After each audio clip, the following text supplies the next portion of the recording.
Claw and co UK ഒരു UK Mallu സംരംഭം part 12. അങ്ങനെ എല്ലാവരും കാത്തിരുന്ന പോലെ നമ്മുടെ പടം എന്താണ് ആർട്ടിസ്റ്റ് പടം വരെ തുടങ്ങിയിട്ടുണ്ട്. ഞങ്ങൾ പറഞ്ഞ കൺസെപ്റ്റ് എന്താണെന്ന് അറിയുന്നതിന് മുമ്പ് നിങ്ങൾക്ക് ആരെങ്കിലും എന്തെങ്കിലും ഗസ്സുകൾ ഉണ്ടോ?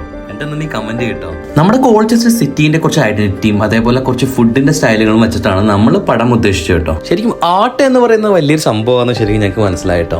ഓരോന്നും ഡീറ്റെയിൽ ടൈം എടുത്തിട്ടാണ് ഓരോ പോർഷൻസും വരയ്ക്കുന്നത്. ബേസ് പോർഷൻ വരച്ചു, അതിനുശേഷം മുകളിൽ ഫില്ല് ചെയ്ത് കൊടുത്തു, ദെൻ അതിന്റെ മുകളിൽ ടോപ്പിൽ വരുന്ന എന്തൊക്കെയാണ് ഏകദേശം ആ ഒരു മൈൻഡ് സെറ്റ് വെച്ചിട്ടാണ് ആള് വരയ്ക്കുന്നത്. നമ്മൾ കൊടുത്ത ബ്ലാക്ക് തീമിൽ പെർഫെക്റ്റ് ആയിട്ട് വരാൻ പറ്റിയ ഒരു ടോണുള്ള സംഭവമാണ് ചേട്ടൻ അവിടെ വരയ്ക്കുന്നത് കേട്ടോ. മാത്രമല്ല ധൈര്യമായിട്ടൊരു പടം വരയ്ക്കാൻ ഏൽപ്പിക്കാമെന്ന് കണ്ണടച്ച് പറയാം.